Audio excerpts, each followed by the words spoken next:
बहुत समय पहले की बात है। एक सुंदर राज्य में एक प्यारी राजकुमारी रहती थी जिसका नाम सिया था।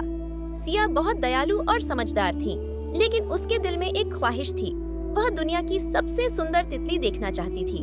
उसने कई किताबों में तितलियों के बारे में पढ़ा था, लेकिन वह असली तितली देखना चाहती थी। एक दिन सिया ने सुना कि जंगल के बीचों बीच एक जादुई तालाब है।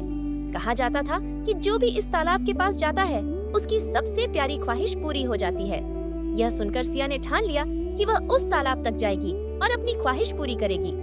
सिया ने अपने घोड़े पर सवार होकर यात्रा शुरू की।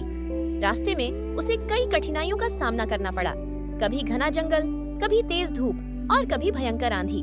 लेकिन सिया हार मानने वालों में से नहीं थी। उसकी हिम्मत और लगन के कारण वह धीरे धीरे आगे बढ़ती गई। आखिरकार कई दिन की यात्रा के बाद सिया उस जादुई तालाब तक पहुंची। तालाब का पानी बिल्कुल साफ और चमकीला था, जैसे सितारे झिलमिला रहे हों। सिया ने तालाब के किनारे बैठकर अपनी आंखें बंद की और मन ही मन अपनी ख्वाहिश दोहराई। काश मैं दुनिया की सबसे सुंदर तितली देख सकूं। जैसे ही उसने अपनी ख्वाहिश पूरी की, तालाब के पानी में हलचल होने लगी।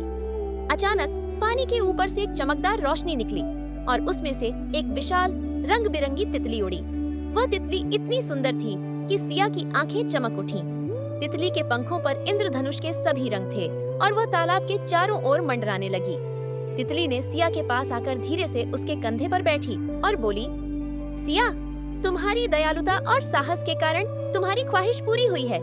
ये तितली हमेशा तुम्हारे साथ रहेगी जब भी तुम्हें उसकी जरूरत होगी। सिया की खुशी का ठिकाना नहीं रहा। उसने तितली को धन्यवाद दिया और खुशी खुशी अपने राज्य लौट आई। अब सिया जब भी उदास होती या अकेलापन महसूस करती, वह तितली के पास जाती और तितली उसे अपने सुंदर पंखों से खुश कर देती। इस तरह सिया ने न केवल अपनी ख्वाहिश पूरी की, बल्कि उसे एक नया दोस्त भी मिला और वे दोनों हमेशा खुशी खुशी साथ रहते थे।